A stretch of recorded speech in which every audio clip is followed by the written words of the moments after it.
Welcome back සෝසරස්. අද අපි කතා කරන මේ කතාංගය මර්ලින් පළවෙනි කතා මාලාවේ 9 කොටස. මේක තමයි ආතර් රජුගේ දෛවයත් එක්ක බැඳුණු ලෝකයේ බලවත්ම කඩුවේ උපත සිදුවුණු කතාව.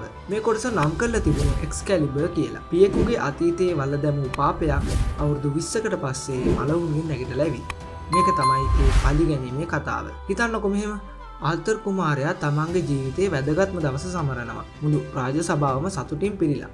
ඒත් එක පාරටම ඒ සතුට දෙදුරුම් කවමින් කිසිම කෙනෙක් බලාපොරොත්තු නොවුණු අමුත්තෙක් එනවා. කළුම කළු අශ්වයෙක් පිට නැගපු කළුම කළු සන්නාහයකින් සැරසුණු හරියට මරණයම මිනිස් වේශයකින් ආව වගේ නයිට්වරයෙක්. එයා ඇවිත් එක අභියෝගයයි කරන්නේ. කැමරොට් නයිට්වරුන්ට ද්වන්ද සටනකට එන්න කියනවා. හැබැයි මේක මරණය දක්වා යන සටනක්. මේ අභිරහස් නයිට්වරයා කවුද? එයා මොකටද කැමරොට් වලට ආවේ?